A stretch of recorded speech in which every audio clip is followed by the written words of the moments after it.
Então, gente, hoje nós começamos o nosso estudo do Atos dos Apóstolos. Ele é uma continuação do Evangelho de Lucas, né?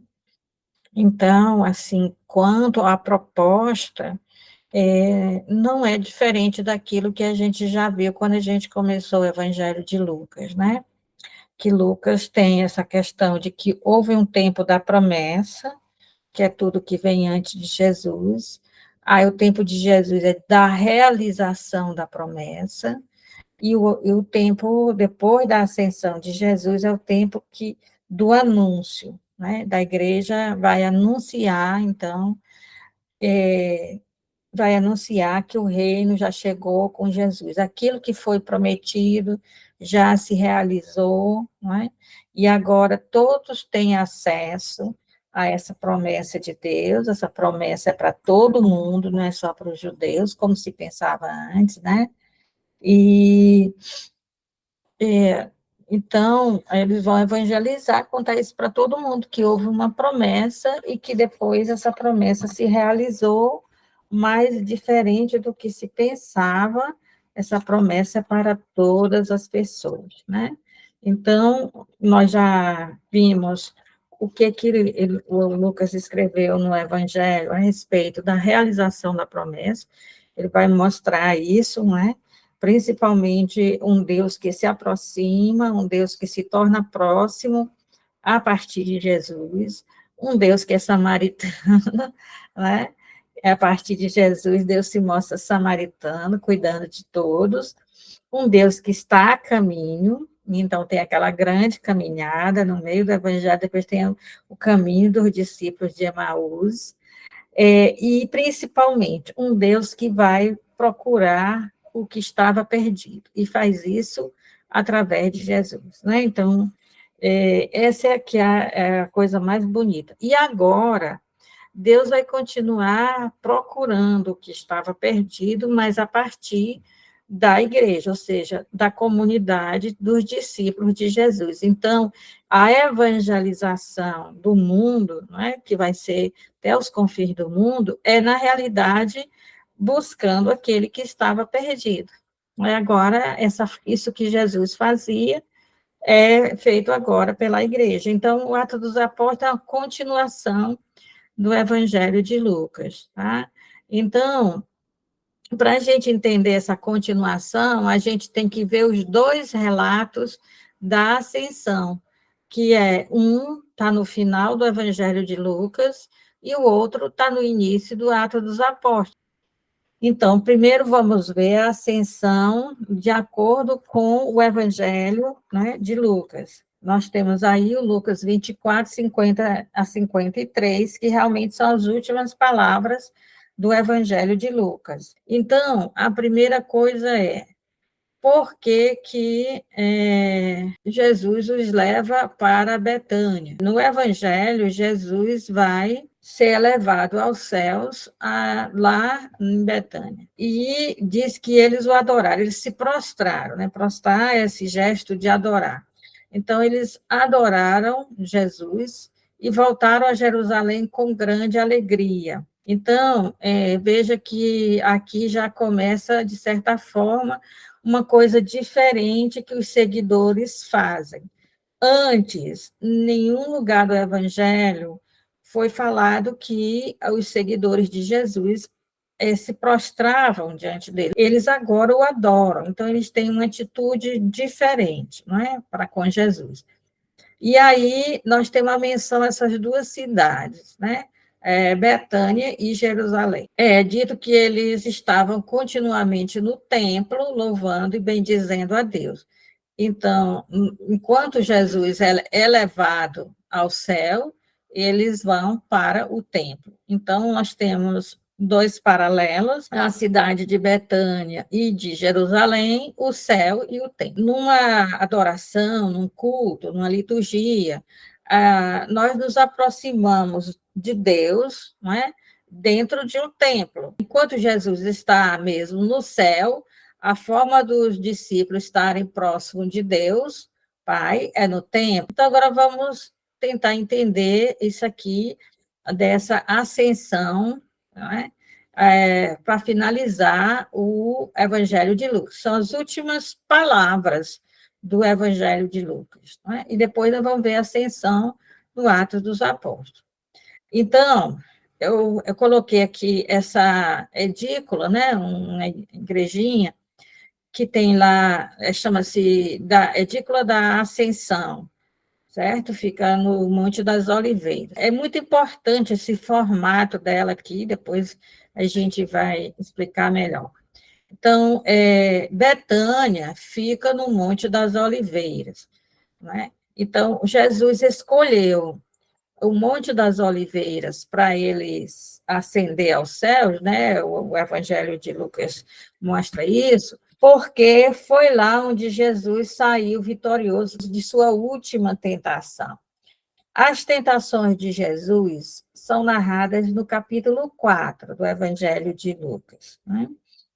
E lá, no versículo 13, quando tem a terceira tentação, porque é claro que Jesus não foi tentado só 3 vezes, o Evangelho vai mostrar que ao longo da todo o ministério dele, Jesus vai sendo tentado a partir da liderança judaica, de acontecimentos na vida dele, ele vai sendo tentado várias vezes.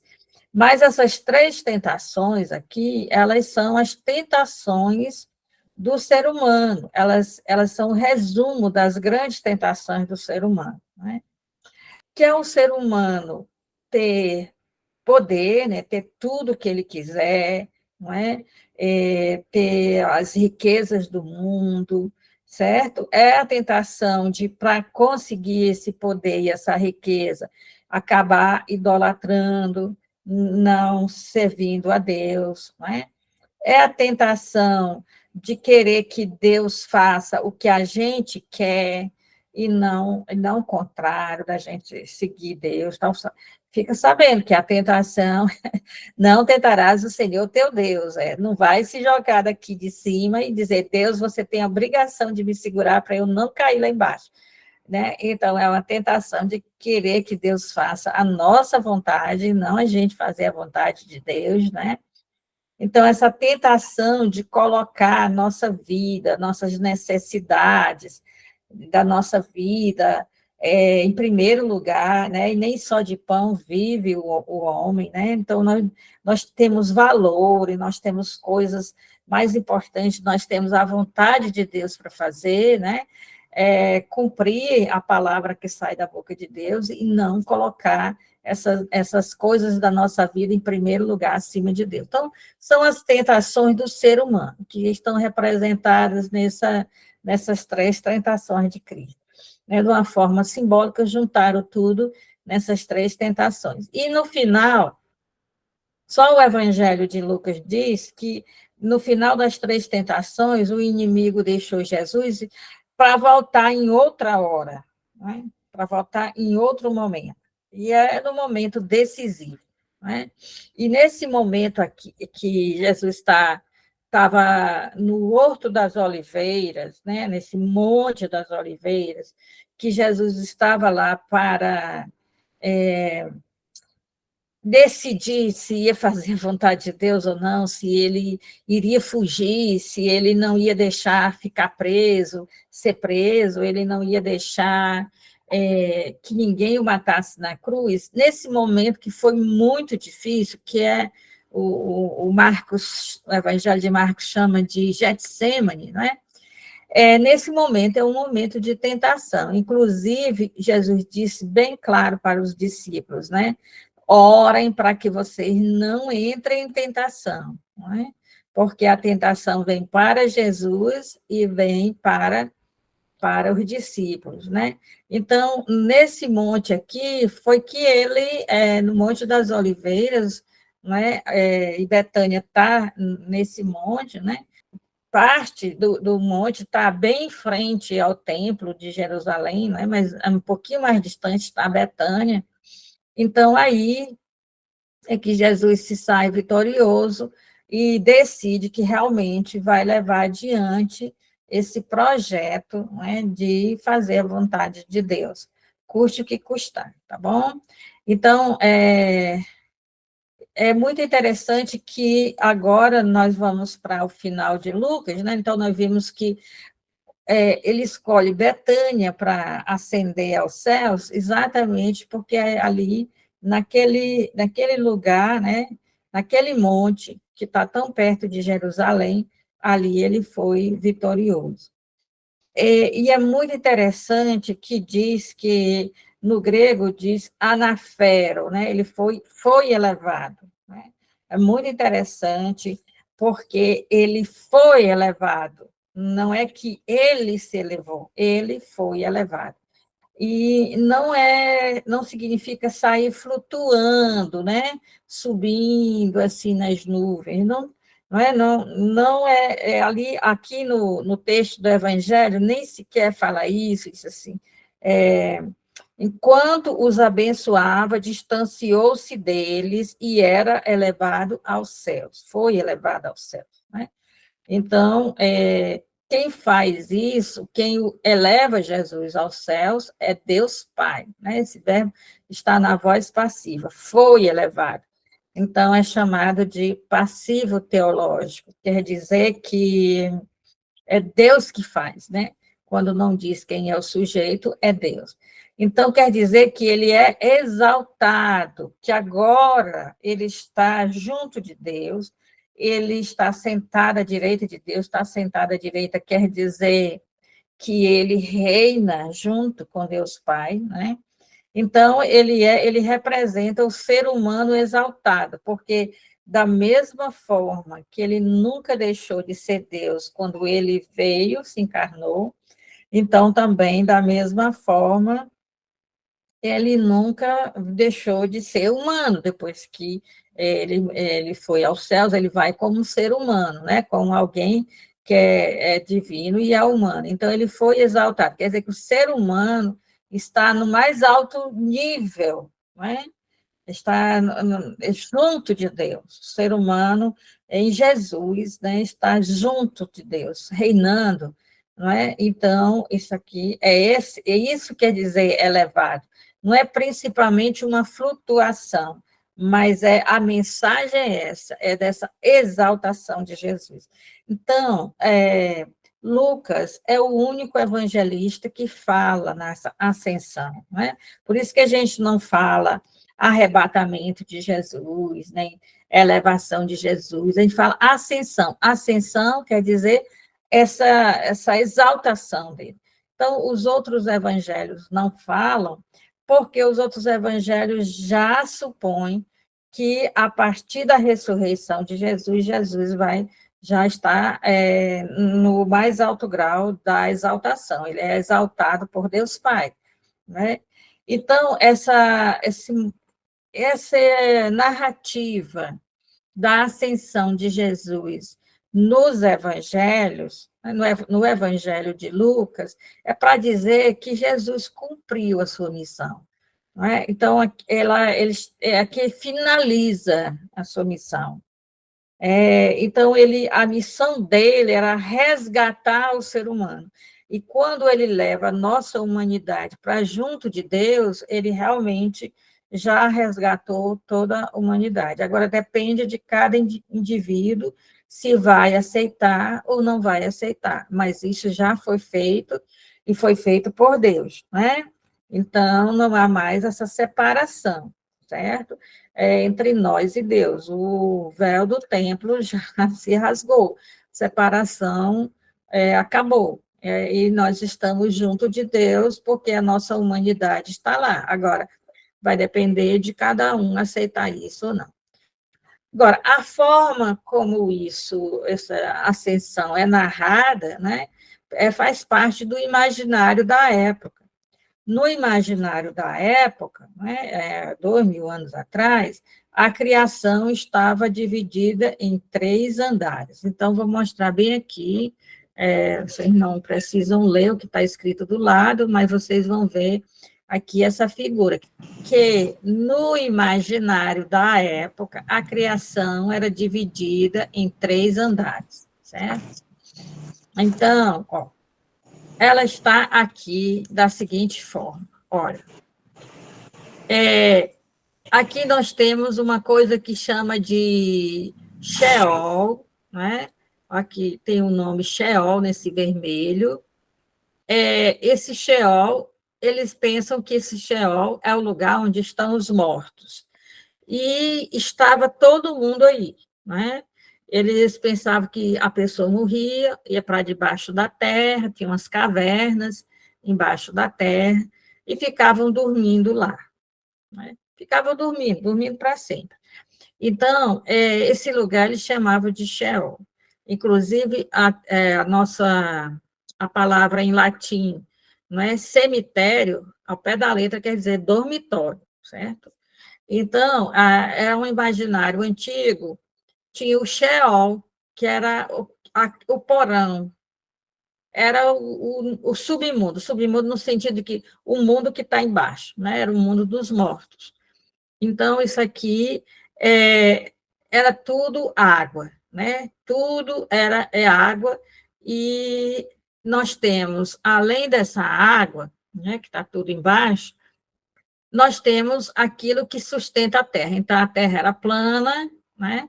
A Terra plana, boiando sobre a água, como se fosse, assim, a Terra parecia uma mesa, porque no lugar dos pés da mesa tinham as montanhas, né? Então, as montanhas, certo?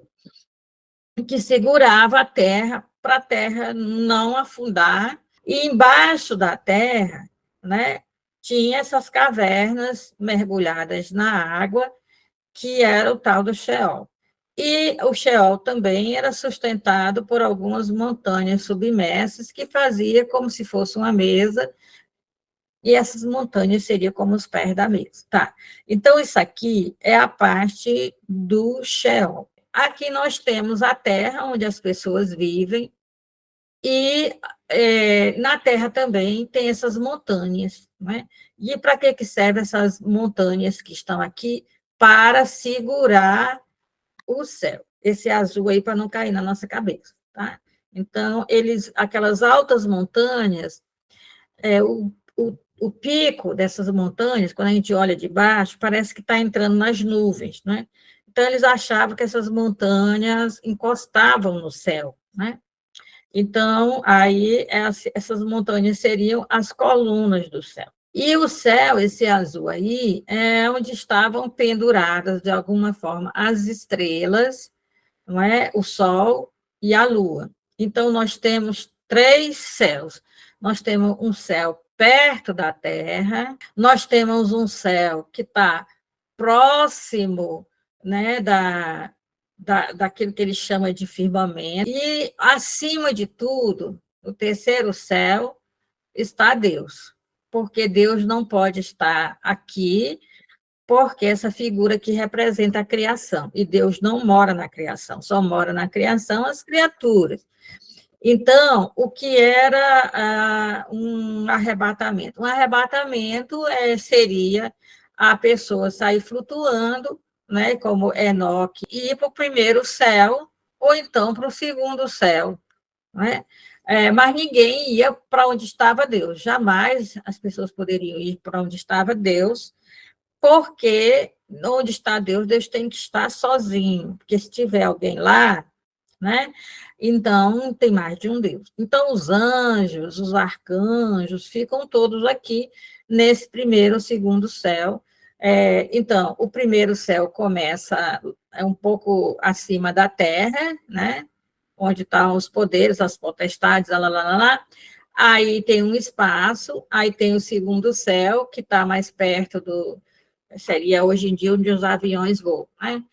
Seria ali onde estavam os seres mais elevados, né?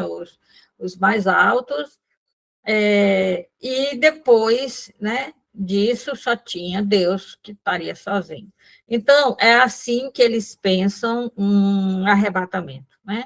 No imaginário popular era assim, porque isso aqui, todo mundo acreditava que a criação era assim. Até o Aristóteles fala no mundo sublunar. O que é o mundo sublunar? Esse que está abaixo dos astros, esse mundo aqui, ó, certo? Então, veja, a igrejinha, né, a edícula da ascensão, ela tem essa, ela é a mesma coisa que as pessoas pensavam, entendeu? Temos aqui, então, ela é da ascensão, que nós temos aqui, né,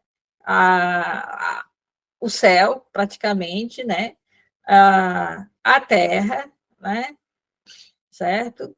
E a parte de baixo, né? Então, essa é a igrejinha, a edícula da ascensão, certo? E para imitar essa forma aqui, como as pessoas pensavam a criação. Então, apesar de todo mundo imaginar Jesus flutuando, né? Saindo aqui dessa terra e passando pelo primeiro céu, pelo segundo céu, indo lá para junto de Deus, não é bem isso que a mensagem está falando. A mensagem do texto não está enfatizando uma flutuação. Essa mensagem está nessa terminologia que de elevação, está enfatizando a exaltação de Jesus. Jesus é exaltado junto a Deus. Exaltado porque está junto a Deus e exaltado porque está reinando junto de Deus. A ascensão é ser exaltado naquilo que significa um nível mais elevado. Um nível mais elevado que o ser humano pode chegar é ser filho de Deus, está sentado à direita de Deus. Então, o ser humano, em Jesus, o ser humano foi exaltado. Jesus concluiu sua missão, certo? A missão dele era levar o ser humano para Deus. E agora a humanidade já está junto de Deus. Então, agora depende de cada um. Bom, agora, é dito que os discípulos voltam para Jerusalém. E por quê? Porque o término da missão de Jesus se dá ali, né? Em frente de Jerusalém. O Betânia está em frente de Jerusalém. Então, ali Jesus terminou sua missão. Jesus morreu, Jesus ressuscitou em Jerusalém. Ali ele finalizou tudo antes da morte dele. A morte dele foi em Jerusalém. As aparições do ressuscitado são em Jerusalém, tá? Então, Jerusalém é a conclusão, né? Jesus fez a grande viagem para Jerusalém, lá ele foi morto, aí terminou a vida dele aqui nesse mundo, terminou, ele morreu na cruz.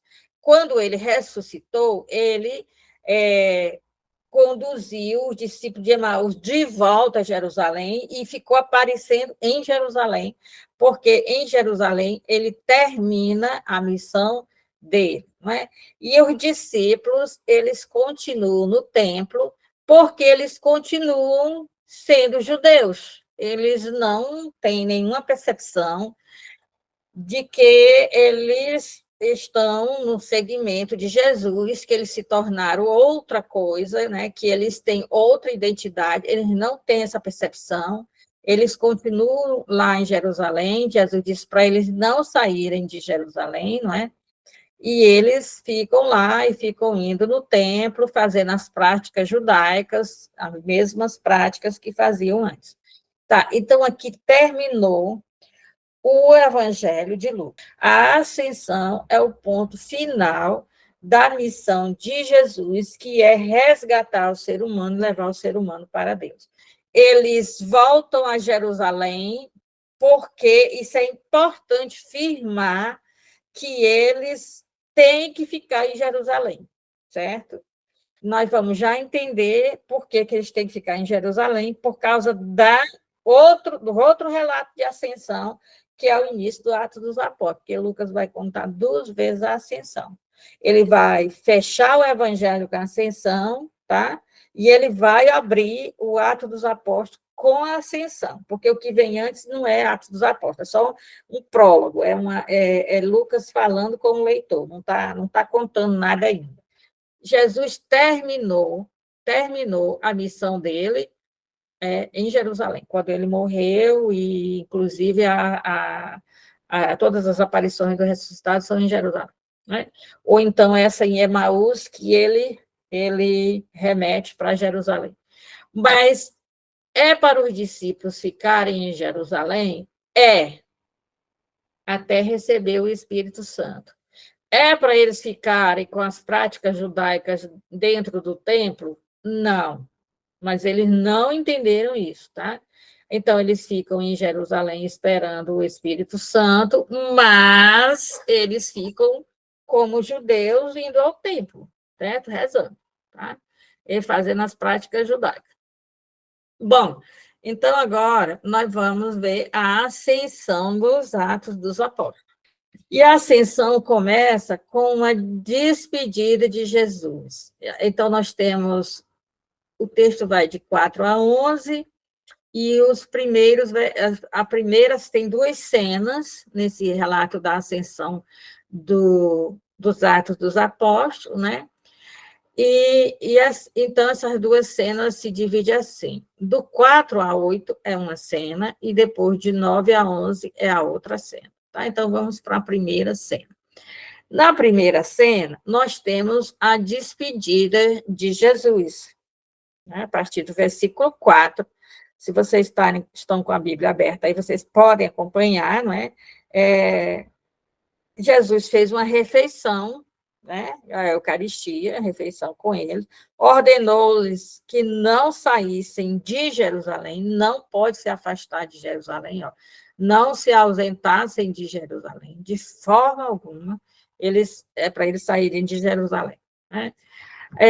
Por quê? Porque eles vão ficar em Jerusalém esperando a promessa se cumprir. Né? Essa promessa aqui, que promessa é essa? A promessa do Antigo Testamento não é bem isso. Ele diz que é a promessa que eles ouviram dele, Jesus. Então, a promessa que ainda não foi cumprida, né, porque a promessa do Pai lá no Antigo Testamento é de enviar esse Messias, né, esse enviado de Deus para realizar todas as promessas que ele tinha feito no Antigo Testamento. Essa daí já foi realizada com Jesus. Tá? Agora, existe outra promessa que ainda não foi realizada, que é a promessa feita por Jesus aos seus seguidores. E que promessa é essa? O batismo no Espírito Santo. Né? Gente, então a primeira coisa que a gente tem que lembrar é isso aqui: a palavra batismo, ao pé da letra, significa mergulho, mergulho, que é o mesmo Espírito que esteve sobre Jesus durante todo o seu ministério. Então, Jesus nunca anunciou o reino de Deus antes de receber o Espírito Santo. E ele diz, vai mencionar o João. Que João? O Batista. No início do Evangelho, é dito que João batiza em água, mas vai vir alguém que vai batizar em o Espírito, vai mergulhar no Espírito, dentro do Espírito. Então, o que é esse batismo em o Espírito Santo? Só para você não achar que é para orar em línguas, o batismo em o Espírito Santo é o sacramento do batismo. Tá? No sacramento do batismo, a gente é batizado em nome do Pai, em nome do Filho, em nome do Espírito Santo. Então, nós mergulhamos, né, em o Espírito Santo, e, ao fazermos isso, nós participamos do corpo de Cristo. Né? Então, nós nos tornamos membro do corpo de Cristo. E como somos membro do corpo de Cristo, nos tornamos filhos de Deus, porque somos membro de um corpo que é filho. Né? Então, nós passamos a ser um membro do Cristo, e esse Cristo é filho de Deus. Portanto, passamos a ser filho de Deus. Então, a primeira coisa que o Espírito Santo faz em nós, não é? Quando nós mergulhamos em o Espírito, quer dizer, quando nós recebemos o sacramento do batismo, é nos tornar membros do corpo de Cristo. Como o batismo do Espírito nos dá uma vida nova, também nos dá o perdão dos pecados, mas isso é uma coisa indireta, tá? Então, não é a mesma coisa que o batismo do João. Então, eles vão reagir, né? Eles vão reagir a essa fala de Jesus. Os discípulos vão reagir. E aí, como é que eles reagem? Perguntando. Então, quer dizer que é agora que você vai fazer a restauração do reino de Israel? Que o reino de Israel vai voltar a existir? Porque agora estão pensando assim, o que que falta, né? Não falta mais nada, porque matar Jesus ninguém pode mais, porque ele já morreu, já ressuscitou. Então, agora ele está com todo o poder. Agora ele vai ser realmente o rei desse mundo. Então, o que Jesus vai fazer, gente, é dar um carão. Dar um carão mesmo. Só que da forma como a gente lê, nem sempre a gente entende o carão. Mas olha só, é agora que você vai restaurar o reino de Israel, não é? Para o reino de Israel, assim, mandar nos outros reinos, voltar a ser reino, não ser mais domínio dos romanos, mas voltar a ser um reino de Israel com você sendo o rei, portanto, você tendo poder para mandar nos outros, é agora, né? E aí Jesus responde assim no versículo 7. Jesus respondeu: Não compete a vós conhecer os tempos e os momentos que o Pai fixou com sua própria autoridade. A palavra não compete a vós é a mesma coisa que não é da sua conta, não é da vossa conta, não é do vosso departamento, não é da vossa alçada. Isso aí é assunto do Pai. Não compete a vocês saber disso. Não, vocês não têm nada a ver com isso. Não é da conta de vocês isso.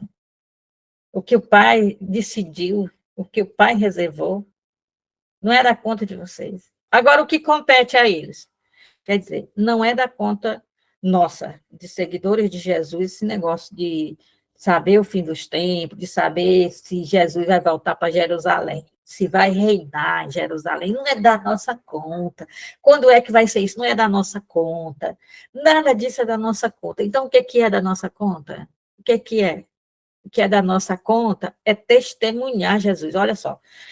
Mas recebereis a força do Espírito Santo, que virá sobre vós, e sereis minhas testemunhas em Jerusalém, em toda a Judéia e na Samaria. É isso que é da nossa conta. Ele vai nos dar o Espírito Santo para que a gente seja testemunha. E a palavra testemunha em grego é marte, testemunhar com a vida, se for preciso, dando a vida. É isso que é da nossa conta. Diz que vamos testemunhar em Jerusalém, na Judéia, na Samaria e até os confins da terra. É isso que o livro do Atos dos Apóstolos vai mostrar. Eles vão testemunhar em Jerusalém, vão ser açoitados, vão ser presos, o Tiago vai ser morto, tudo isso em Jerusalém. Depois, eles vão evangelizar a Samaria e depois eles vão evangelizar os confins do mundo. Então, agora vamos falar sobre a segunda parte da narrativa da ascensão de Jesus no Atos dos Apóstolos, que é exatamente o que fica do versículo 9 ao versículo 11, lá do primeiro capítulo, né? E agora que é propriamente a ascensão, porque a parte inicial, os versículos iniciais, eles falavam do diálogo, né, entre Jesus e os apóstolos, né, os 11. Agora o texto afirma que Jesus foi elevado, e isso é retomado lá do Evangelho, né? Então, foi elevado, quer dizer que não é ele que eleva a si mesmo, mas essa é uma ação de Deus sobre ele. E esse ser elevado é no sentido mesmo lá do Evangelho, que é ser exaltado em dignidade, né? Agora, o segundo elemento que diz a frase foi levado à vista deles, né? Então, a vista deles remete ao que aconteceu lá no livro dos reis, no segundo livro dos reis, que é a elevação ou o arrebatamento do profeta Elias. Então, o profeta Elias disse para o Eliseu que se Eliseu o visse sendo arrebatado, ele receberia o mesmo espírito que agiu em Elias e seria o seu sucessor. Então, como o Eliseu viu o Elias sendo arrebatado, então o Eliseu continuou a missão de Elias. Então, por mais que isso possa nos parecer estranho, o que o texto do Atos dos Apóstolos está querendo dizer é que os discípulos, porque eles veem Jesus ser elevado, então eles vão continuar a missão de Jesus, tá bom? É só para essa mensagem. Eles vão continuar a missão de Jesus. A outra coisa é que diz que a nuvem o encobriu. Então, as pessoas pensam que Jesus foi flutuando e entrou na nuvem. A imagem, né, que é essa mesmo do imaginário popular, mas a mensagem é outra. A nuvem, no Antigo Testamento, ela significa a presença de Deus. E quando diz que a nuvem o encobriu, está remetendo aos textos do Antigo Testamento, em que a presença de Deus esteve, primeiro, no santuário, né? Em vários momentos. A nuvem fez o papel de Deus, é como se fosse Deus, né? Então, a nuvem era um sinal da presença de Deus. E quando diz que a nuvem o encobriu, quer dizer que ele entrou na presença de Deus. E aí vem os anjos que vão dizer assim, homens da Galileia, o que é que vocês estão fazendo aí parado, né? Então, do mesmo jeito que o vires, agora o verei voltar. Então, esses anjos vêm dizer que a parousia quer dizer o fim dos tempos, a volta. Parousia quer dizer a visita do rei, né? Ao pé da letra, a visita do rei. No caso, a palavra parousia serve para falar sobre a volta de Jesus. Então, a volta de Jesus não é para agora. Agora é a hora de trabalhar, não é? E não é para se preocupar em quando será a volta de Jesus. Ou essa restauração de Israel, que eles achavam que no dia do Senhor era a restauração de Israel. Israel se tornar um grande império. E agora, o dia do Senhor é a volta de Jesus. E a volta de Jesus não é para agora. Tem que trabalhar muito e não ficar se preocupando quando é que ele volta. Então, com isso, o Lucas está dizendo o seguinte, o primeiro relato da ascensão, que é no Evangelho, tem uma função cristológica. É para dizer que Jesus completou a missão dele. Então, ele narra no Evangelho, no final do Evangelho, para dizer Jesus completou sua missão. E agora, no Atos dos Apóstolos, ele está narrando a ascensão para dizer assim, agora começa a missão da igreja. Então, a função da ascensão no Atos dos Apóstolos é uma função eclesiológica. A função da ascensão no Evangelho é cristológica. Terminou a missão do Cristo. A função da ascensão no Atos dos Apóstolos é eclesiológica.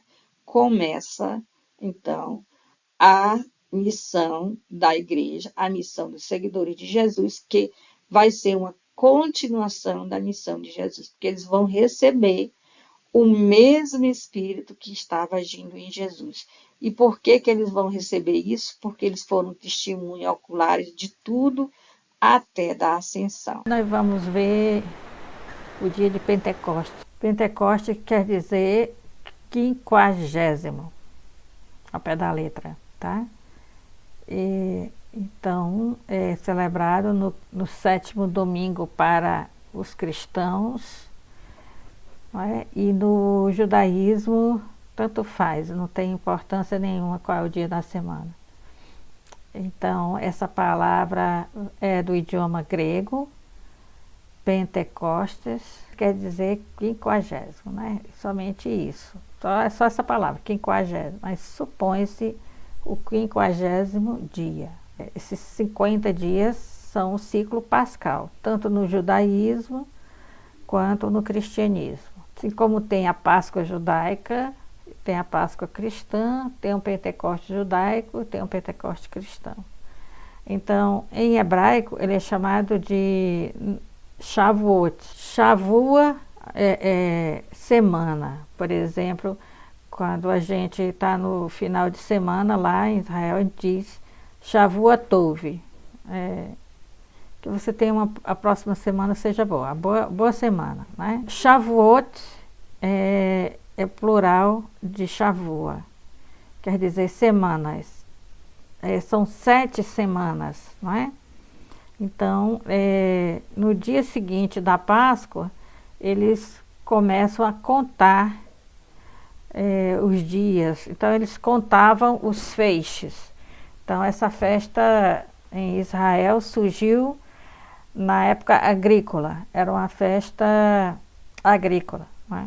Então, eles todo dia escolhiam, é o tempo da colheita, não é? Eles escolhiam e guardavam um feixezinho, né? No Nordeste a gente chama de mói, um mói de sei lá, de coentro, de salsa, etc, né?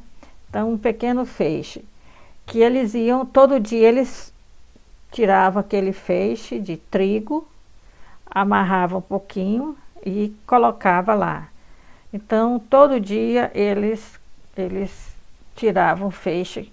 Quando dava 49 dias, 7 semanas depois da Páscoa, então, no dia seguinte, eles iam entregar esses 50 feixes no templo, né? Tá? Então, é por isso que o 50º dia é também o 50º feixe. O feixe, em hebraico, quer dizer omer. Quando completa 50 omer, aí eles vão ao templo. E um dia depois da festa dos pães ázimos, os pães ázimos é a Páscoa. Na medida em que for a colheita, não é? Se a colheita for abundante, ele deve doar mais. Se a colheita for uma colheita pouca, porque teve falta de chuva, ou chuva demais, né? Então dá de acordo com a colheita. Essa é a passagem de Êxodo, é a instituição das 3 festas de peregrinação que os judeus que moravam fora de Israel deveriam fazer. Eles deveriam aproveitar um desses 3 momentos para ir a Israel. Então, a origem dessas festas eram de agradecimento pelos bens, não é? Os bens naquela época eram os bens tanto da agricultura quanto da pecuária. E a festa de Pentecostes também tinha o motivo inicial, era colheita. No dia das primícias, as primícias são os primeiros frutos, são dados para Deus no templo. É uma festa das primícias. Então, a festa de Pentecostes começou como uma festa de frutos, não de grãos. A festa de Pentecostes também precisava de um motivo histórico, de algo que Deus fez pelo povo. Eles sabiam que 3 meses depois que eles tinham saído do Egito, eles peregrinaram, e 3 meses eles estavam lá no Sinai.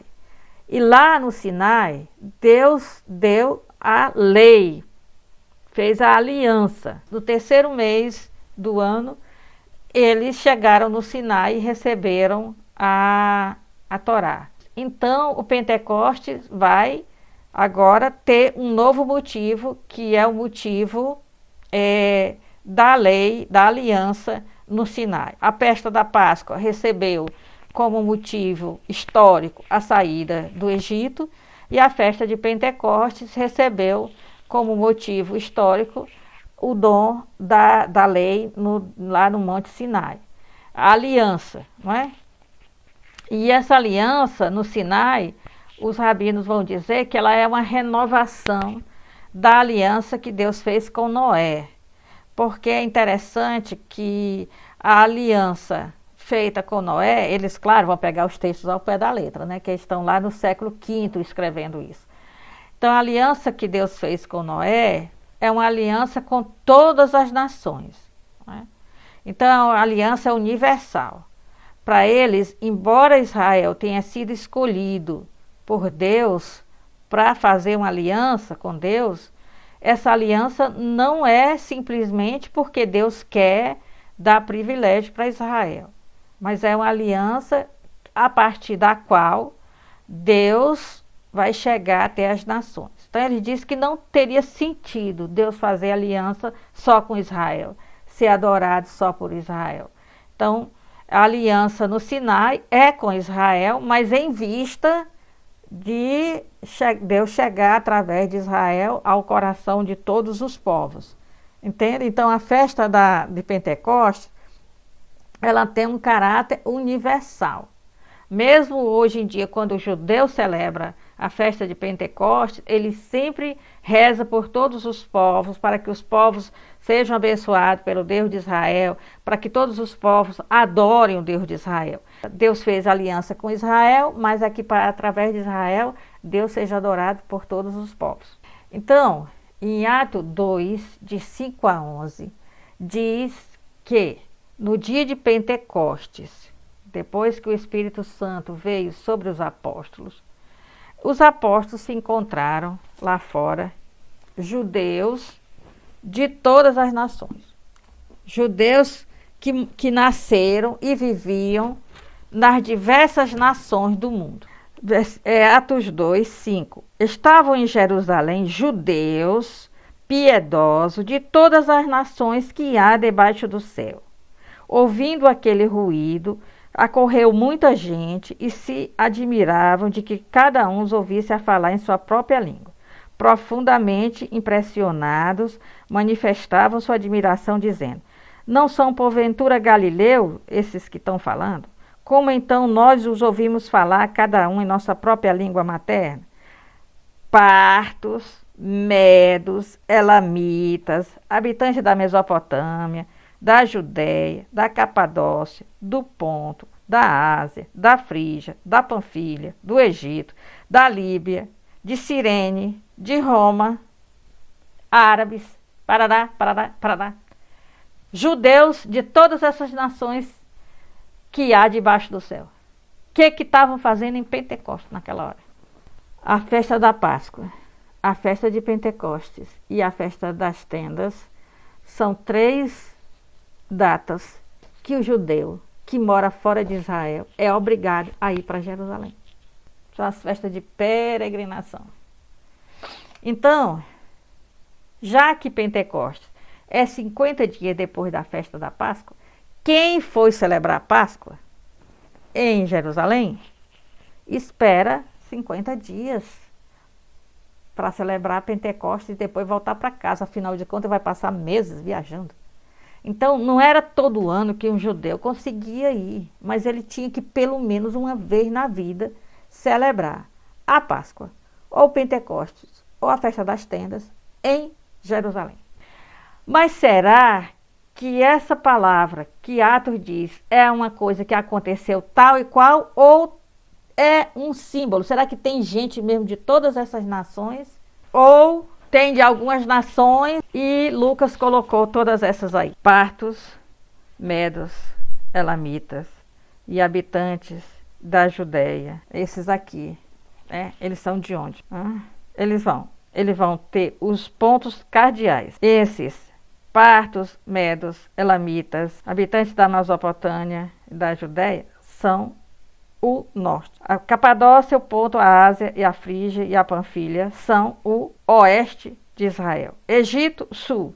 Cirene, leste. Os 4 pontos cardeais. Ele coloca as nações nos 4 pontos cardeais. Além do mais, ele coloca cretenses, os habitantes das ilhas. Árabes, os habitantes do deserto. Os judeus de nascimento e os prosélitos. Ou seja, não faltou ninguém. Se eles conhecessem o Brasil, eles teriam dito, o Brasil estava lá. Os Estados Unidos estavam lá. Só que eles não sabiam disso, há 2000 anos atrás. Todos os povos conhecidos, norte, sul, leste, oeste, os habitantes de ilha, os habitantes de deserto, os judeus de nascimento, os judeus por conversão, todos esses judeus, dessas cidades todas, desses países, todo mundo estavam lá. Eram judeus, mas eram judeus que nasceram em todas essas coisas. Universalidade. A festa de Pentecostes é para o mundo inteiro. Então, os judeus que estavam ali, poderia ser de 3, de 4, de 5 nações, mas Lucas coloca que era do mundo inteiro, de todas as nações que existiam debaixo do céu, tinha gente ali.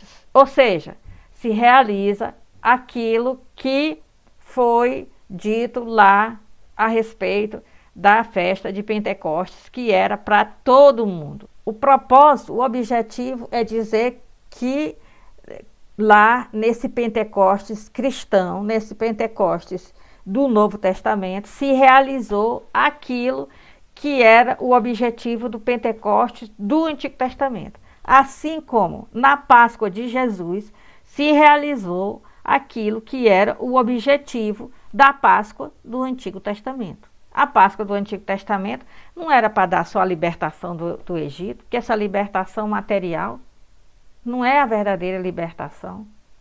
O ser humano ainda era escravo do egoísmo, do mal, do pecado, da morte. O Pentecostes do Antigo Testamento não era fazer aliança só com Israel, não é? Que foi o dia da aliança, que foi o dia do contrato, que foi o dia dos mandamentos. Então, é claro que não era para fazer um contrato só com Israel, que Deus não queria fazer aliança só com Israel, queria fazer com o mundo inteiro.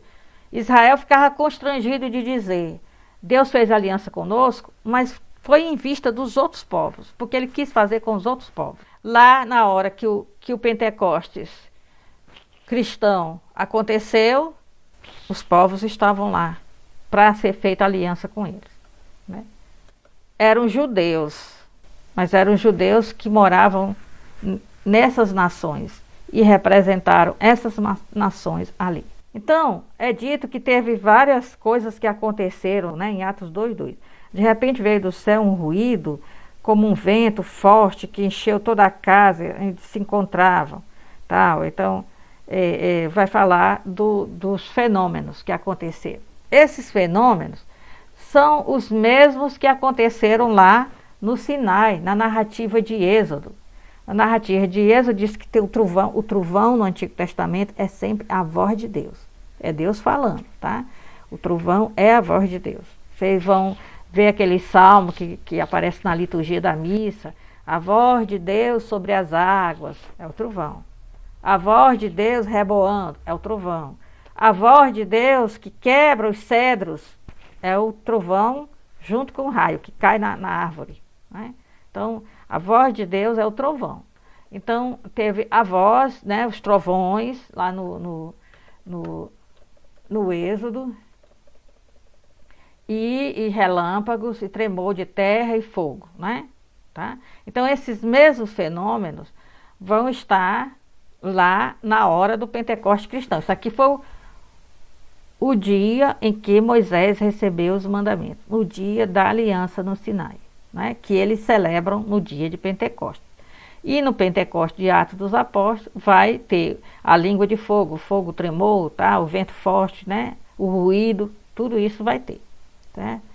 Então, veja só, na época em que Lucas escreve, há um comentário chamado Êxodo Rabá. Que é isso? É grande Êxodo, grande comentário do Êxodo. Hoje em dia ele já está traduzido do hebraico para para o espanhol, acho que português não tem, mas espanhol tem. Não é? É da época em que Lucas está escrevendo, certo? E tem um texto, esse texto do 5:9, é para explicar, é para comentar, é uma homilia escrita, não é, pelos rabinos, comentando o dia de Pentecostes, o primeiro Pentecostes, que eles dizem que foi no Sinai, né? Então eles já não dizem mais isso, que a festa de Pentecostes evoluiu e se tornou o dia em que se celebra o Sinai. Da mesma forma que nós, no dia 25 de dezembro, a gente quer celebrar o nascimento de Jesus. Ninguém fica dizendo, isso aqui foi um dia que escolheram. Ninguém vai pensar nisso, né? Certo? Então a pessoa já celebra o nascimento de Jesus e pronto. Não interessa se isso foi escolhido depois.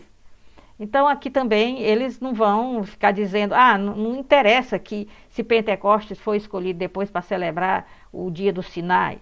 A gente já celebra o dia do Sinai e pronto. Então aqui nessa homilia ele diz assim, a voz falava, o trovão, mas o povo ouvia vozes, não é? No plural. Todo o povo ouvia vozes no plural. Então, como é que é a voz que fala e eles escutam vozes? Aí os rabinos vai dizer, olha, eles escutam vozes no plural. Não está escrito a voz. Ele não ouviu a voz, mas eles ouviram as vozes. Então, como é que eles vão explicar isso? Eles vão fazer um tipo de parábola. E vão dizer, a voz, não é? A voz é como se fosse um fogo. Um fogo que vinha do céu. E esse fogo se dividia em 70 vozes. Então a voz é um fogo, vem do céu e se divide em 70 fogos. Que 70 fogos é esse? Por que 70? Porque 70 era o número das nações. Quando eles queriam falar o mundo inteiro, ele dizia as 70 nações. Por que 70 nações? Porque 70 é um número universal, não é? Então ele dizia, a voz veio do céu, se dividiu em 70 vozes, ou seja, 70 línguas. O que é a língua de fogo? Chama da vela. Língua de fogo é chama da vela. É chama da lamparina, é língua de fogo. Ele vai dizer, a voz vinha como um fogo, se dividia em 70 línguas de fogo. Quer dizer que essa voz de Deus que veio, esse fogo que veio do céu sobre o Monte Sinai, esse fogo ficou assim, igual aquelas fogueiras de São João, quando tem galho verde na fogueira, que estrala e sai aquelas chispas assim, a gente tem que tomar cuidado, porque senão pega fogo em algum lugar. Então, é como se essa voz de Deus fosse um fogo que se dividiu. E se dividiu e caiu. Em cada uma das nações caiu. Não é? Por quê? Porque Deus não queria fazer aliança só com Israel. Não é? Deus queria que todo mundo ouvisse os mandamentos. Porque todo mundo pode praticar os mandamentos. Não é? E aí o que acontece que esses rabinos vão dizer? Não é? Eles vão dizer o seguinte, por que então que só Israel fez aliança com Deus? Porque as nações não conseguiram ouvir os mandamentos. Porque quando o primeiro mandamento saiu, que é amarás só a Deus de Israel, só o Deus um, as nações disseram, não, quero adorar muitos deuses. E aí nem escutaram o resto, né? Então as nações se recusaram a fazer aliança com Deus, e só Israel aceitou. Era assim que os rabinos explicavam. Então, quando Lucas diz que veio língua de fogo sobre aquelas pessoas, seguidores de Jesus que estavam ali, não é, no mesmo lugar, que todos estavam reunidos esperando, quer dizer, está retomando isso aí, essas explicações, não é? Tá? Essa universalidade. Então, é uma forma de dizer a experiência que eles tiveram. Então, os rabinos continuavam dizendo assim, vem e vê como a voz chegava aos israelitas. Então, os israelitas acolheram a voz e aí as chamazinhas que estavam espalhadas nas nações vieram tudo sobre Israel. Cada um recebia a chamazinha segundo a sua força. Ou seja, a força em hebraico é a capacidade, né? Então, cada um recebia conforme a sua capacidade. As crianças recebiam conforme a sua capacidade. As mulheres conforme a sua capacidade. Moisés conforme a sua capacidade, etc. Ou seja, por exemplo, o mandamento não matarás. Uma criança pode pôr em prática o mandamento não matarás? Pode. É só colocar da capacidade dela. Não vai maltratar os animais, não vai maltratar as crianças, não é? Não vai causar nenhuma violência. Pode. Uma mulher segundo a sua força. A vida de uma mulher é totalmente diferente da vida do homem. Os mandamentos foi só para o homem? Não. A mulher não saía por aí guerreando. Ela pode pôr em prática esses mandamentos? Sim. Basta ela interpretar e colocar na capacidade dela. Moisés, né, que era líder, tinha mais responsabilidade do que todo mundo. Obviamente, ele iria acolher aqueles mandamentos na capacidade dele, né? Então, era concedido a compreensão do mandamento e a prática do mandamento de acordo com a pessoa. Em Atos 2:4 também, Lucas vai dizer que o Espírito vinha, né, e cada um fazia falava em línguas, conforme o Espírito lhe concedia, né? Cada um dentro da sua realidade. A ensino do Espírito Santo foi personalizado. Então, nós podemos resumir Pentecostes assim. Pentecostes aí da igreja primitiva mostra a continuidade com a entrega da lei. O dom da lei foi o dom que Deus deu para mostrar que aceitava aquele povo como seu povo. E no caso do Pentecostes cristão, o papel central é do Espírito Santo. No lugar da lei vem o Espírito Santo. Agora, o Espírito é o que motiva a fazer a vontade de Deus, não é mais a lei. Há uma continuidade entre a vida de Jesus e a vida da igreja, porque o Espírito que ungiu Jesus para a missão, para o anúncio do reino de Deus, é o mesmo Espírito que unge a igreja para o anúncio do Evangelho, né?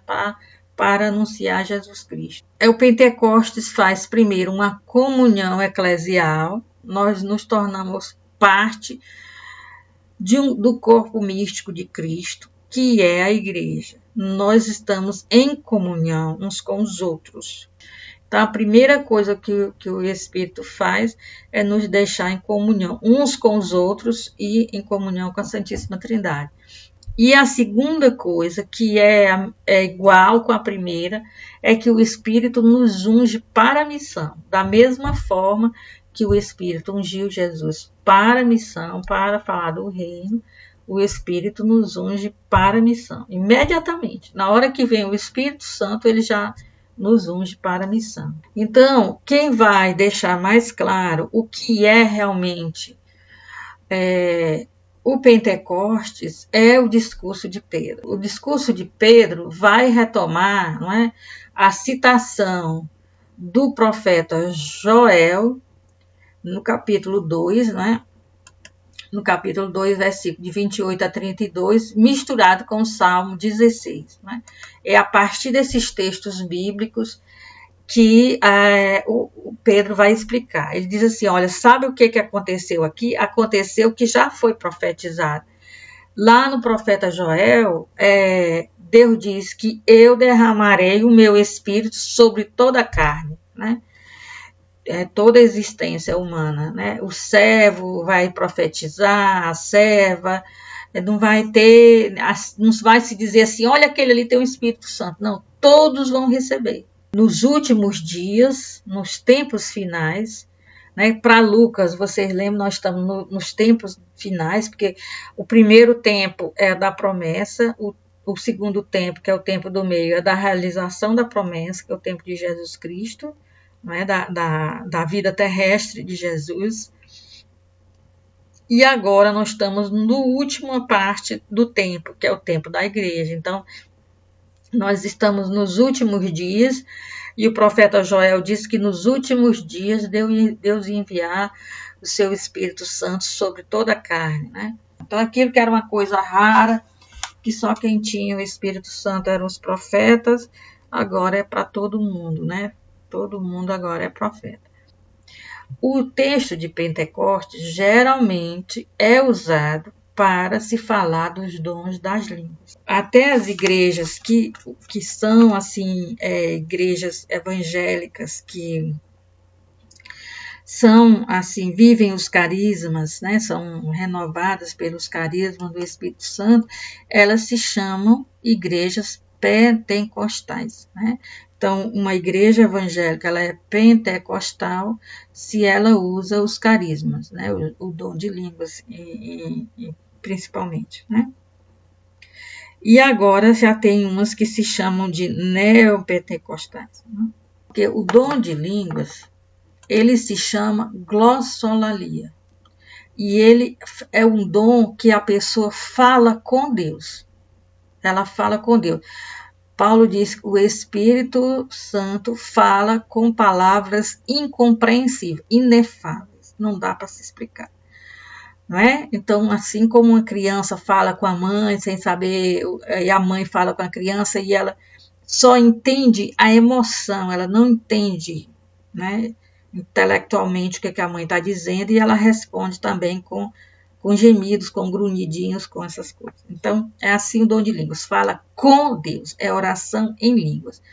E em Pentecostes, eles não falaram com Deus em línguas, eles falaram com as pessoas, Então, as pessoas de todo mundo, os judeus que nasceram no mundo inteiro, foram até eles e eles começaram a falar em outras línguas, né? Em outras línguas, conforme o Espírito lhes concedia se expressar, falar em outras línguas, em idiomas. Aí, os discípulos falam outros idiomas, falam com as pessoas. A glossolalia se fala com Deus e ninguém entende. A glossolalia está lá em 1 Coríntios 14, 2, dizendo que ninguém entende, tem que alguém traduzir, senão ninguém entende. Tem que dar a interpretação para outra pessoa. O Espírito Santo fala através de um, ninguém entende, e aí outra pessoa, o Espírito Santo dá a interpretação e diz, ela falou isso com Deus. É para Deus, é oração em línguas, é para Deus. E aí é dito que cada pessoa que estava ali ouvia os discípulos falar em sua própria língua. E eles se admiram porque eles são galileus. Olha só, veja aqui, versículo 5, 2:5. Estavam em Jerusalém judeus, homens piedosos de todas as nações que há debaixo do céu. Ouvindo aquele ruído, acorreu muita gente e se maravilhavam de que cada um ouvisse falar em sua própria língua. Profundamente impressionados, manifestaram sua admiração, dizendo: esses homens não são, porventura, galileus? Como é que nós os ouvimos falar, cada um em nossa própria língua materna? Então, o que aconteceu é que os discípulos que eram galileus, né, vieram lá da Galileia até a Judéia, achando que Jesus ia ser o novo rei, aconteceu a crucifixão, etc. Jesus depois apareceu para eles, e aí ascendeu ao céu, disse, bora esperar o Espírito Santo, fica esperando que quando vocês receberem o Espírito Santo, vocês vão ser minhas testemunhas. Olha, ele disse na ascensão, em Atos 1:6, assim reunidos perguntaram-me, Senhor, por acaso, será agora que vais restabelecer o reino de Israel? Versículo 7, respondeu ele, a vós não compete saber os tempos nem os momentos que o Pai fixou em seu poder, mas descerá sobre vós o Espírito Santo e vos dará a força, o poder, e sereis minhas testemunhas em Jerusalém, em toda a Judéia, Samaria, até os confins da terra. Então, o Espírito Santo é para fazer com que os seguidores de Jesus sejam testemunhas de Jesus, inclusive com a morte, né? Então, a primeira coisa que o Espírito fez aqui foi congregá-los como um novo povo de Deus, uma comunidade pertencente a Deus. E imediatamente fez a segunda coisa, que é a missão. Aqueles judeus vindo de todos os lugares do mundo, eles não sabem o aramaico galileu, não sabem. Aí, aqueles galileus falam no aramaico galileu, eles estão sabendo que eles estão falando no aramaico galileu, mas eles estão compreendendo como se eles estivessem falando na língua materna deles. Ou seja, é como se eu chegasse num lugar, tinha pessoas lá, ou de fala inglês, ou de fala francês, ou de fala alemão, etc. Nenhum deles sabe falar português. Eu falasse português, eles não sabem português, não entendem nada de português e entendiam tudo que eu estava dizendo. Iam se admirar e dizer, mas ela não é do Brasil, não fala português, como é que nós a compreendemos na nossa língua materna? Entende? Então não é dom de línguas, aí é dom de missão, são idiomas, sabe? Eles falam, não é? A primeira coisa é essa impressão que eles têm, né? Eles falam e são completamente compreendidos. Aí tem a lista deles lá no versículo 9, no 11 diz assim, judeus, ou prosélitos, cretenses e árabes, né, que é o final da lista, ouvimos-los falar em nossas próprias línguas as grandezas de Deus. Todos atônitos e fora de si, todos admirados, diziam uns para os outros, o que quer dizer isso? Né? O que significa isso? Esse fenômeno deles falarem uma língua que nós não compreendemos e na hora que eles falam nós compreendemos, como se eles estivessem falando nosso próprio idioma. Então, não se trata de uma oração em línguas, mas se trata da primeira evangelização, que é o Espírito Santo que faz com que o evangelho seja compreendido em todas as culturas, em todos os idiomas, em todas as formas. Qualquer pessoa no mundo pode compreender o evangelho. Tá? A palavra de Jesus, aquilo que Jesus ensinou. Agora, o evangelho, livro, a gente tem que estudar, porque ali é uma literatura específica, dentro de um idioma específico. A principal preocupação de Lucas é mostrar uma continuidade histórica. Primeiramente, desde os evangelhos da infância, que Lucas está mostrando uma continuidade entre Jesus e o judaísmo, Israel. Né? Então, vai colocar Jesus como uma pessoa vinda do judaísmo, que cumpre as leis judaicas, não é? Que vai à sinagoga aos sábados, que faz leitura da Torá, que reinterpreta o Antigo Testamento, não é? Como todo rabino fazia na época, todo mestre fazia na época dele. Tá? Então, a primeira coisa é essa, né? Mostrar a continuidade entre Jesus e Israel, entre o momento da realização da promessa com o momento da promessa. Depois ele vai se preocupar com a continuidade histórica entre a igreja, as comunidades das origens, comunidades originárias, e Jesus. Não é? Então, há uma continuidade. Os apóstolos vão levar adiante aquilo que é o evangelho que eles receberam de Jesus. Não é? Então, nada que vai acontecer nas comunidades narradas pelos Atos dos Apóstolos é fruto da imaginação ou da ideia ou de um planejamento humano. Tudo é decidido pelo Espírito Santo e esse Espírito que a igreja recebe é o mesmo que estava em Jesus. Então, assim como Jesus recebeu o Espírito Santo para dar início à sua missão, a igreja também vai receber o Espírito Santo para dar início à sua missão. É o mesmo Espírito que ungiu Jesus para anunciar o reino de Deus, para fazer milagres, para fazer exorcismo, é o mesmo Espírito que vai ungir a igreja, comunidade cristã, para anunciar o evangelho, para fazer as curas e os exorcismos. Então, há uma continuidade entre Jesus e Israel, e há uma continuidade entre a igreja e Jesus. Tá, então aí é só para a gente ter mais ou menos uma ideia. A data do livro, né, na maioria é de acordo que seja após os anos 70 e antes dos anos 90. Então, mais ou menos, isso aí são as balizas, né, as colunas que marcam o período histórico do surgimento do Atos dos Apóstolos. Nosso tema principal, né, as comunidades, né, o fundamento, a fundação das comunidades dos Atos dos Apóstolos. Claro que o Atos dos Apóstolos ele vai fixar mais, pelo menos no início, ele vai fixar na comunidade de Jerusalém, porque Jesus terminou sua missão em Jerusalém, aí a igreja tem que continuar de onde Jesus parou, né, de Jerusalém.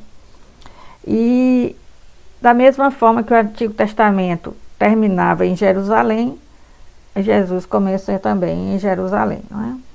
Então, depois desses inícios, não é? Lucas vai quase não mencionar a comunidade de Jerusalém, vai se deter nas comunidades que são fundadas por Paulo, não é? Então, não há assim a comunidade, né? Mas sim as comunidades, não é? Não tem uma comunidade que chefia, não tem, né?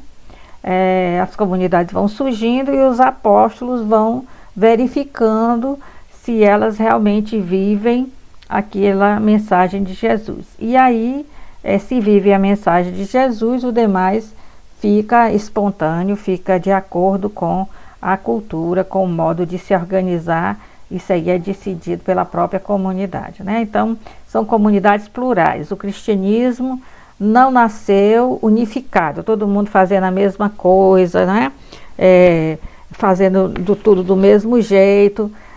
Ao contrário, né? As comunidades eram bem diversificadas e por isso existia o serviço de Pedro, que era o serviço da unidade, né? Então, se mantinham unidas naquilo que era essencial e no demais elas eram diversificadas, né?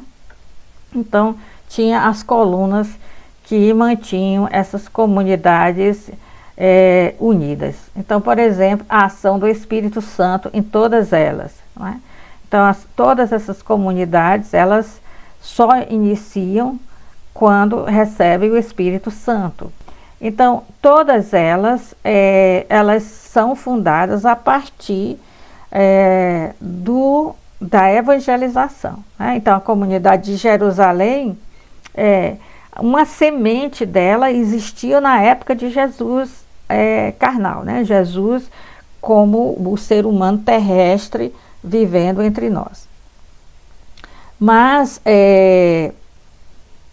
então, ela praticamente não surgiu como comunidade aí.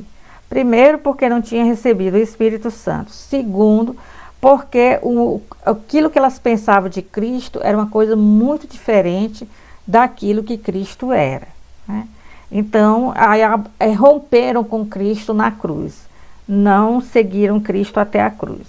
Então, o Cristo ressuscitado teve que evangelizar essas comunidades. E nós vimos isso, né, como que o Cristo ressuscitado evangelizou a comunidade dos apóstolos, né, que foi a primeira, nós vimos isso quando nós estudamos os discípulos de Emaús, né? Então, estudamos os discípulos de Emaús e ali há toda uma retomada do ensinamento de Jesus, e Jesus foi aparecendo para eles, né, no primeiro dia da semana e dando instruções e retomando tudo aquilo que fez. Então, só surge a comunidade com o anúncio, com o querigma. A de Jerusalém, comunidade apostólica, a primeira, né, daqueles que foram testemunhas oculares, não só composta pelos apóstolos, mas por todos aqueles que foram testemunhas oculares. Então, essa comunidade foi evangelizada pelo Cristo ressuscitado, né? As outras comunidades foram evangelizadas pelos apóstolos e principalmente por Paulo, tá? E aí, claro, recebi o Espírito Santo. Então, também elas não só ouviam o querigma, né, o anúncio do Evangelho, mas elas também tinham o testemunho dos apóstolos. Então, os apóstolos é que asseguravam o que Cristo tinha dito e o modo como Cristo viveu, né? Eles é que tinham a autoridade para dar a última palavra a respeito do que Cristo tinha ensinado e do que Cristo, como Cristo tinha vivido, porque eles, além de serem testemunhas oculares, eles receberam a autoridade do Cristo para realmente levar adiante o Evangelho. O Evangelho não é só palavra, ele é realmente um modo de viver, e aí então eles viviam daquele modo como eles anunciavam a palavra, né? Então aquilo que eles anunciavam, eles colocavam também na vida. E eles é que davam testemunho do Cristo, a última palavra era deles, né? Então, eles eram essa unanimidade, né? Jesus era o eixo central na vida deles. Então, aquilo que Jesus fez, que Jesus ensinou, isso aí que era o eixo, né? Então, e quem dizia isso? Né? Quem dizia sobre o que Jesus ensinou e como Jesus viveu? Quem dizia isso era o Espírito Santo, que inspirava, o anúncio do Evangelho, o querigma, o testemunho dos apóstolos, né? Então, essas três coisas dizia que exatamente quem era Jesus e qual era a proposta de Jesus. Isso era o centro. Não tinha outra coisa, não é, que fosse considerada importante a não ser isso aí. Então, o que era comum é exatamente essas coisas. A experiência com Cristo ressuscitado, todos fizeram, né? Não necessariamente Cristo ressuscitado apareceu para eles. Fizeram a experiência com Cristo ressuscitado, como nós hoje fazemos a experiência com Cristo ressuscitado, né? Se a pessoa nunca fez uma experiência com Cristo ressuscitado, uma experiência forte, está precisando fazer, porque não dá para ser cristão sem a experiência com Cristo ressuscitado, né? Tinha a vida fraterna, eles eram unidos como uma família espiritual, com vínculos muito mais fortes do que os vínculos, né, da família parental. Eles celebravam a fração do pão, que é o que hoje nós chamamos de Eucaristia, né? Eram três nomes para o que hoje nós chamamos de Eucaristia. Ceia do Senhor, que é o que está nos evangelhos, né? Os evangelhos preferiram usar esse termo. Acho que na época que os evangelhos foram escritos, o nome mais usado era a ceia, né? E fração do pão parece ser o nome mais antigo, né? E o outro nome era ágape, banquete fraterno, né?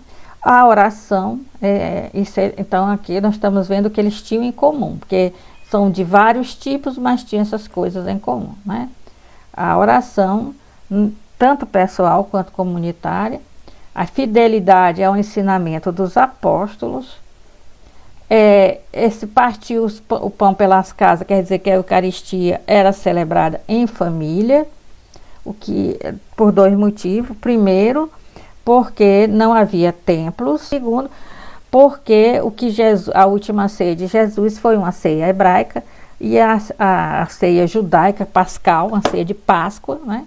E o que eles faziam no primeiro dia da semana era uma atualização da ceia de Jesus, não é?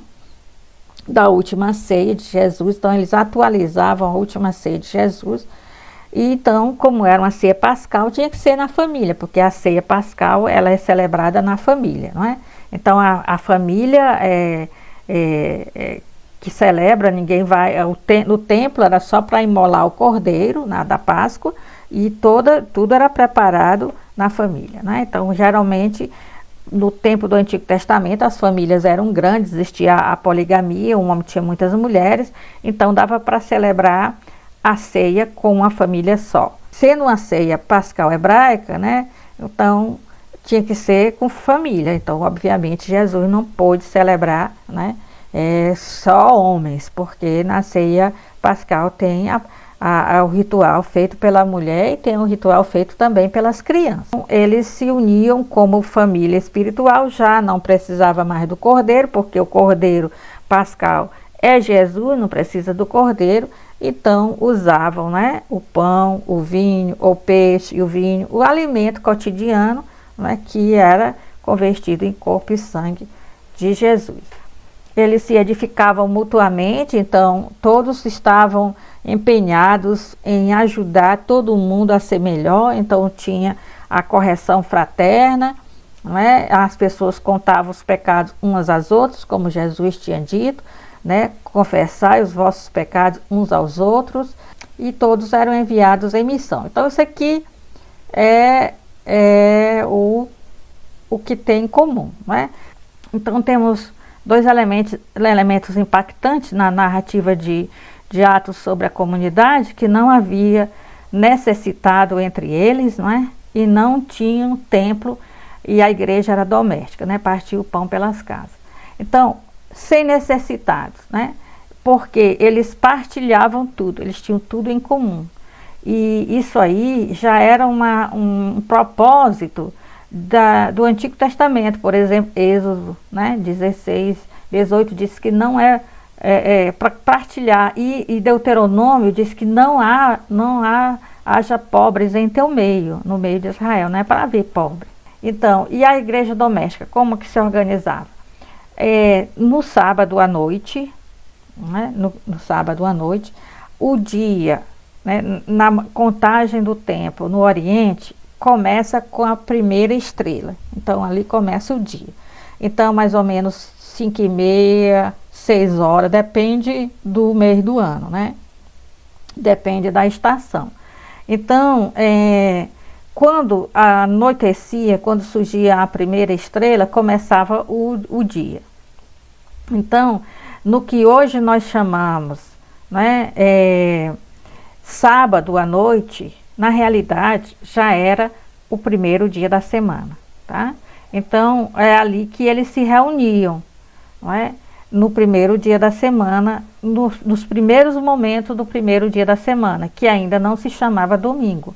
Os dias em Israel eram simplesmente numerados: primeira-feira, segunda-feira, terça-feira, quarta-feira, sexta-feira e Shabat, que é o sábado, né? Que era o único dia que tinha nome.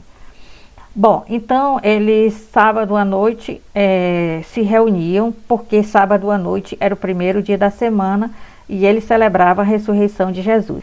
Era o único momento em que os cristãos se reuniam para celebrar a Eucaristia, no que hoje nós chamamos sábado à noite, que era o primeiro dia da semana.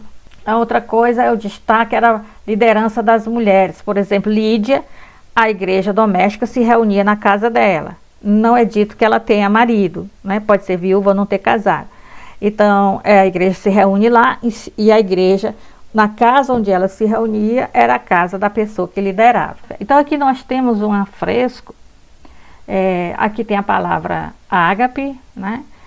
Um afresco que eu peguei o melhorzinho que eu achei, mas às vezes a gente não consegue...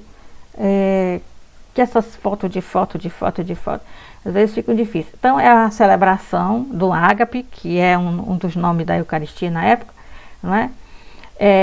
Feita numa família. Esse afresco é da catacumba de São Marcelino e São Pedro, né? Então aqui mostra o papel das mulheres e das crianças na celebração eucarística. Vocês estão vendo aqui é uma família, não é? E aqui quem está segurando o cálice é a mulher, né? Tá? Aqui vocês veem crianças e tudo ao redor dessa mesa, celebrando o ágape, celebrando o banquete fraterno, tá? Então, era muito importante essa celebração da Eucaristia em família, porque eles faziam mais ou menos parecido com a ceia, né, dos judeus, tanto a ceia pascal, que foi aquela que Jesus celebrou, quanto aquela ceia que comumente eles celebravam aos sábados. Isso aqui é uma pintura numa caverna, né, numa catacumba, sobre uma vida cotidiana, porque essa catacumba de São Marcelino e São Pedro tem muito, mas muitos afrescos mesmo. Se um dia vocês forem a Roma, vão lá. Muito, tem teto, tem nas paredes, tem tudo que é lugar. E é uma fonte de estudo, né, do que era a vida no primeiro século. Então, se fosse uma foto de um acontecimento, se lá no primeiro século tivesse foto, né, então a foto foi tirada na hora que a mulher estava comungando. Ela pegou o cálice e estava comungando. Mas não é uma foto. Alguém que pintou isso aí quis pintar com a mulher segurando o cálice. Então isso aí é importante. Alguma coisa se queria mostrar com isso. Então, nós temos algumas mulheres de destaque, né, que é Lídia, que vai aparecer lá em Atos 16, né, como a chefe da casa, né, onde uma convertida, decidindo por si só que vai seguir o evangelho e levando a comunidade a se encontrar na casa dela. Temos Febe, a diaconisa ou diácona, tem esses dois nomes, que aparece no final da carta aos Romanos. E em Cesareia, a igreja é liderada pelo diácono Filipe e suas 4 filhas, que são profetisas. E profetisa também significa aquelas que falam com poder, né, que são as evangelizadoras. Está lá em Atos 21. E, exceto Paulo, os apóstolos eram casados e permaneceram assim, obviamente.